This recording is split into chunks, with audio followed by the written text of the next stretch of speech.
Well, it's Friday again, and this is our weekly video from Evangelical Alliance Ireland. It's Friday, but Sunday's coming. And I'm traveling around the country. I meet so many interesting people. I hear so many stories of what's going on. And often I just find myself wishing that more people could hear what's happening.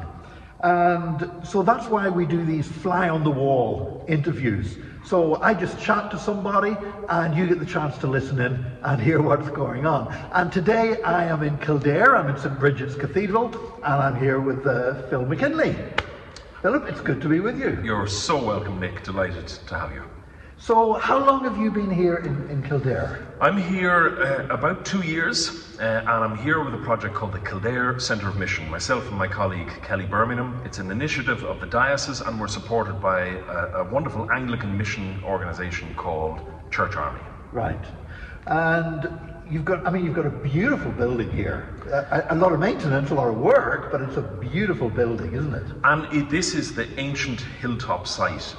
St. Bridget, the tradition says, came here in the year 480 AD, so over 1,500 years of history.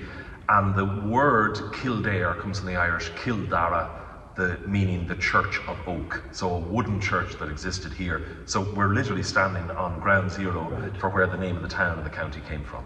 And you've very rapidly, obviously, become an expert in the history of St. Bridget, haven't you, in Kildare? Like, the interest in St. Bridget has exploded, partly because of the new bank holiday, but also there's been the marking Bridget 1500, the 1500th anniversary of her death. And in the 2 years I've been here, I've seen an enormous change. So the bank holiday weekend, we in the town saw 80,000 visitors that weekend.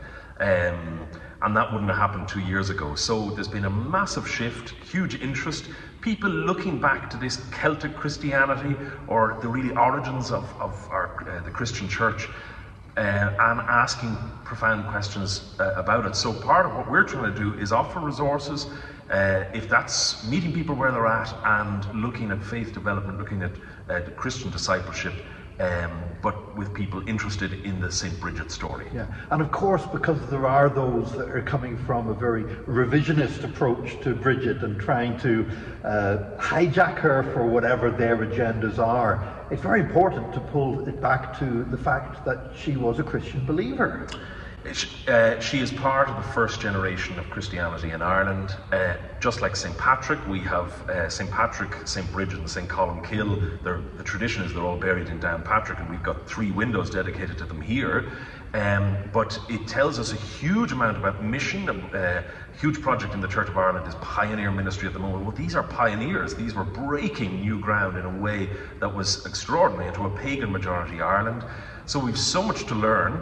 Now there's many ways that history has been unpacked, but we as the churches have a story to tell.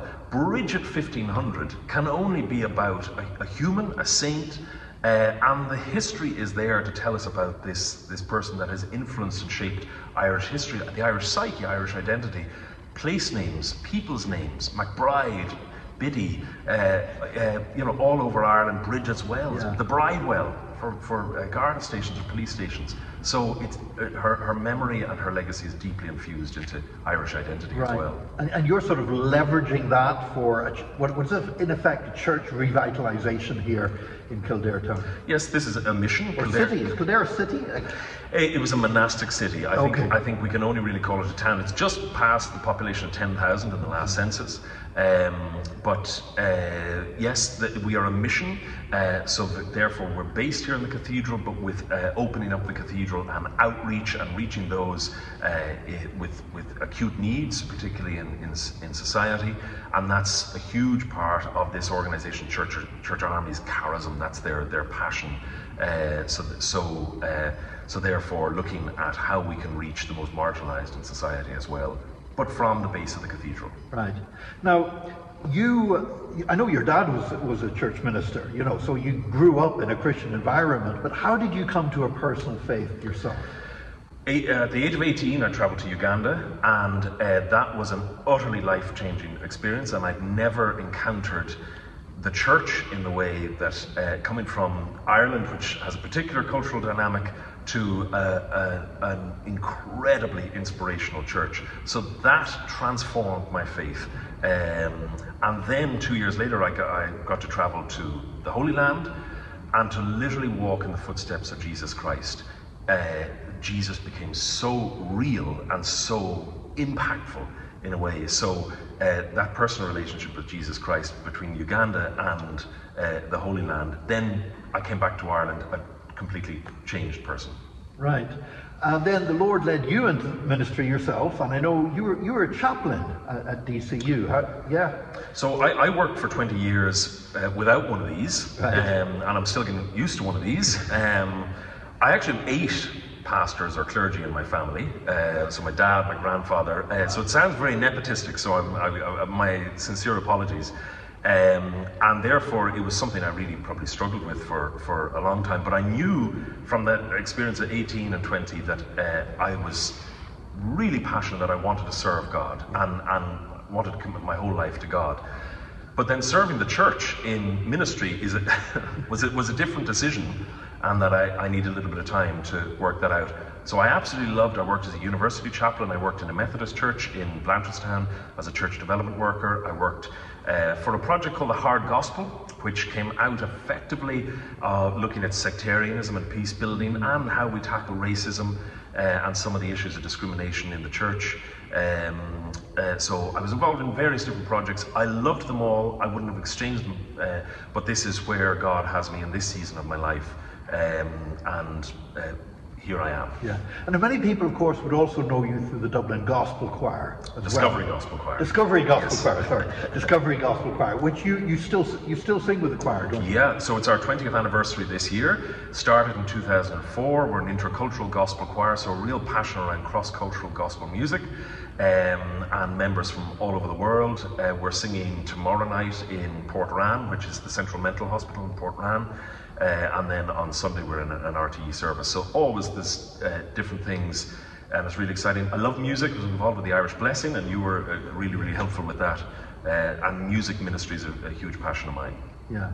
And your wife Julie as well, she's involved, she's working with the Bible Society, still with the Bible Society, yeah? So we studied theology together.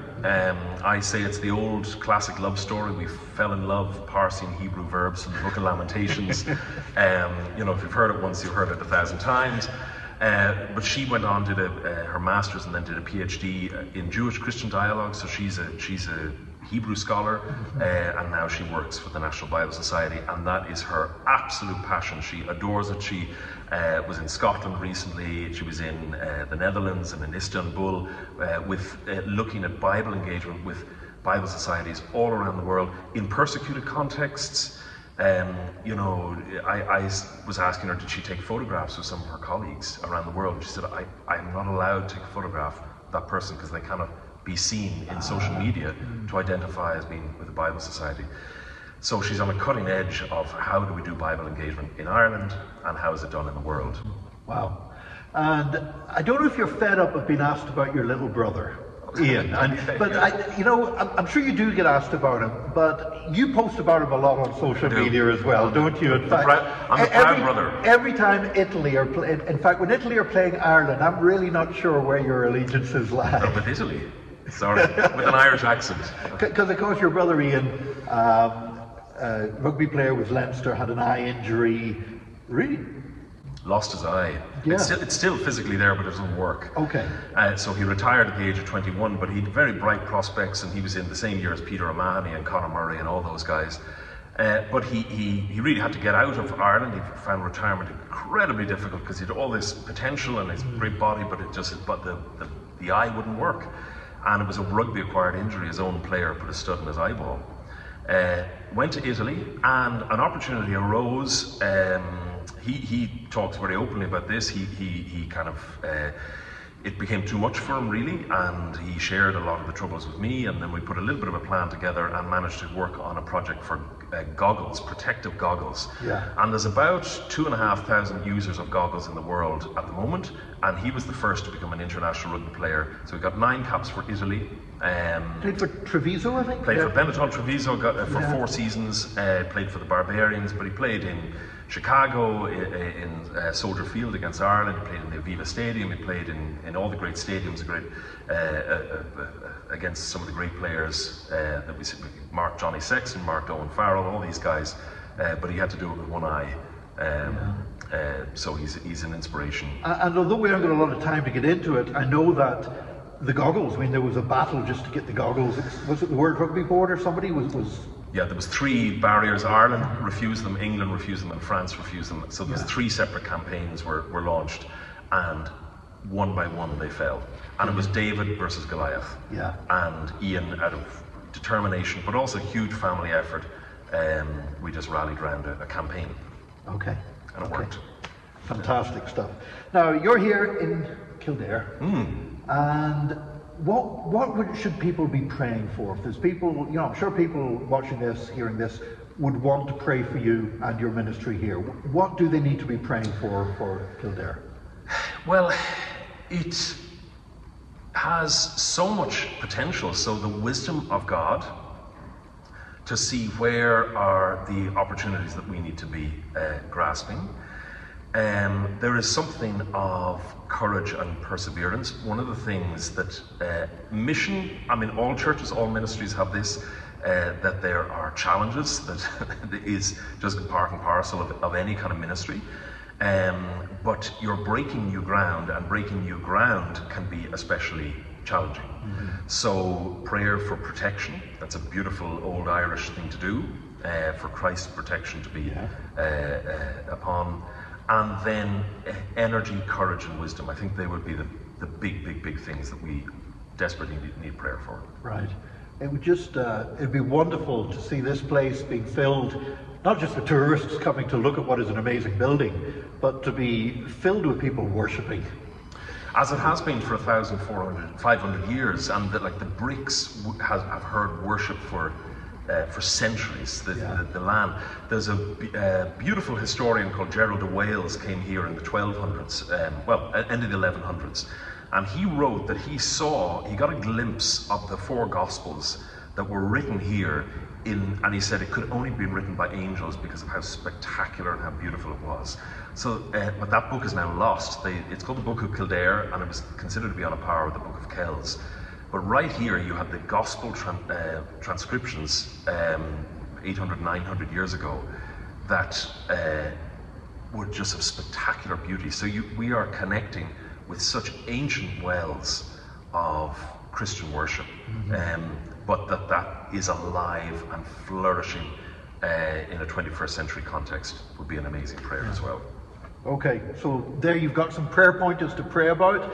I'm just delighted that Philip is here, because you're here where it's one of the connection points with the old Ireland. Yes. With Ireland's, the earliest years of Ireland's Christian history, but also because you are somebody who's very much been instrumental in welcoming people from other countries to the new Ireland.